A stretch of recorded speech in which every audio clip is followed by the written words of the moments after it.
Hello friend, स्वागत है आप सभी का बिहार नमन जीएस में। साथियों, आज दिनांक 11 अगस्त 2022 को माननीय बिहार लोक सेवा आयोग के द्वारा 66वीं कंबाइंड कॉम्पिटिटिव एग्जामिनेशन का अंतिम मार्कशीट जारी कर दिया गया है। ये छात्रा हैं, उनका पहला नाम हमने हाइड कर रखा है, कुमारी सिंह। अब इनका रोल नंबर ये आप देख सकते हैं। और ये कि इनका मार्क्स दिखाने का सबसे महत्वपूर्ण कारण यह है कि हम बार बार बच्चों से कहते हैं कि आप प्रत्येक लगभग आपके पास जितने भी पेपर होते हैं उन सारे पेपर्स में आप बैलेंस के साथ पढ़ाई करो। बैलेंस का मतलब होता है कि आप संतुलन बना करके पढ़ाई करो। अब इनका मार्क्स देखते हैं। देखिए कि जैसे ये फीमेल है, जनरल फीमेल में आती हैं ये, और इनका देखिए कि रिटेन में इन्होंने 439 नंबर अर्जित किया है। और यहाँ पर आप देखेंगे साइड में माननीय बीपीएससी के द्वारा अनरिजर्व फीमेल्स के लिए जो कट ऑफ जारी किया गया हुआ है वह 442 है रिटेन टेस्ट का। यानी 442 और 439 का अगर हम देखें तो केवल और केवल 3 अंक का मात्र अंतर आता है।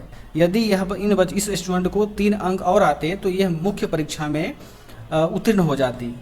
अब यहाँ देखते हैं कि यह 3 नंबर इन्होंने कहाँ लेके किया। अब देखेंगे आपके सामने दिख रहा है कि हिंदी में 51 मार्क्स। इसका तो खैर कोई मतलब नहीं बनता कि ये तो नंबर जुड़ता नहीं है इनका अंतिम परीक्षा फल में। जनरल स्टडीज़ पेपर 1 में देखेंगे तो 159 मार्क्स है।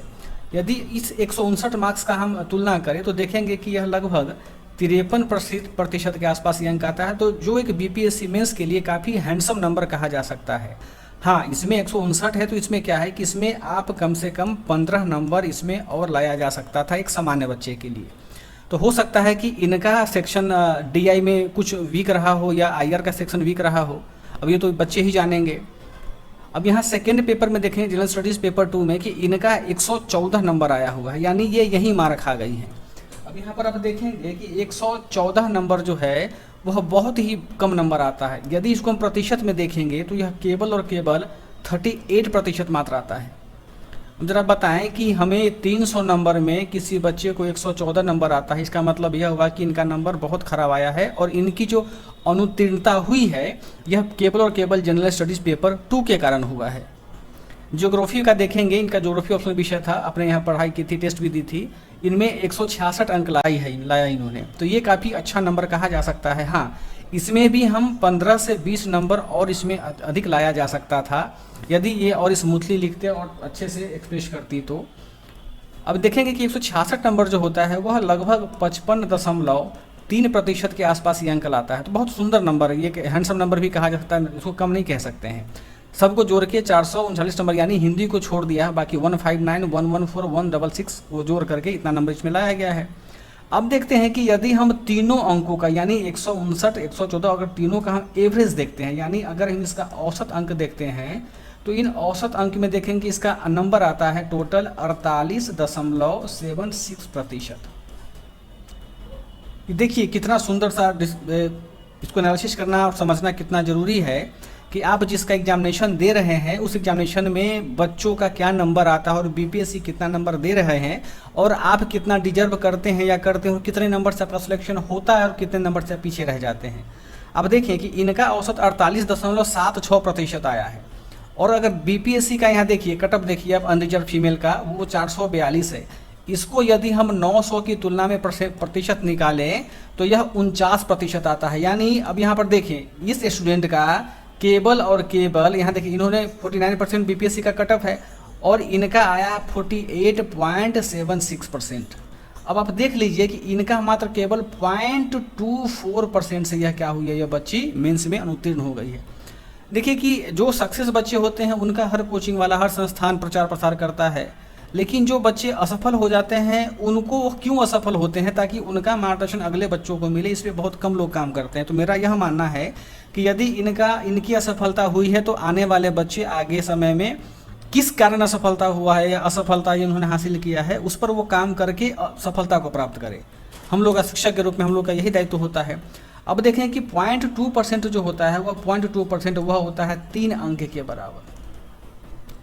जरा सोचिए साथियों कि यदि इस बच्ची का 3 नंबर और चला था, यानी हमारे कहने का यह मतलब हुआ कि यदि यह जनरल स्टडीज पेपर 2 ही केवल पढ़ाई कर लेती, अच्छे से इसका आंसर लिख लेती, आंसर राइटिंग करती या क्लास करती या टेस्ट अच्छे से देती, तो जाहिर सी बात है कि इसमें लगभग 160 के आसपास नंबर आसानी से लाया जा सकता था, बहुत आसानी से आ जाता।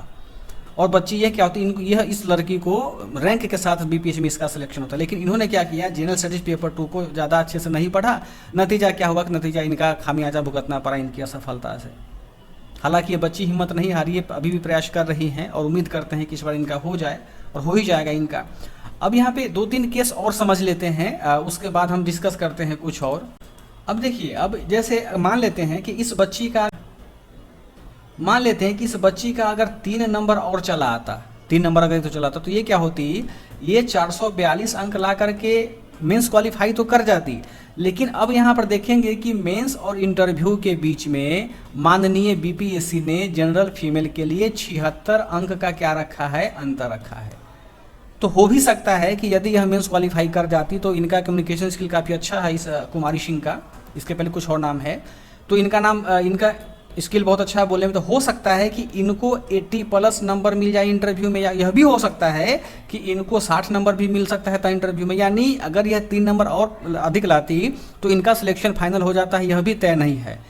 इसका मतलब यह समझिए कि यदि हम क्यों ना अभी से मेहनत करके अपने मेंस के जो पेपर्स होते हैं, पेपर 1, पेपर 2 और जो हमारा ऑप्शनल होता है, उस पर हम अभी से क्यों ना बेहतर मेहनत करें, रगड़ के मेहनत करेंगे। यानी इंटरव्यू समझिए कि केवल हम फॉर्मेलिटी लाते हैं। जैसे देखिए, हमने बताया क्या कि यहाँ पर आपको 15 नंबर और लाया जा सकता था, और यहाँ पर कम से कम आपको 40 नंबर और लाया जा सकता था।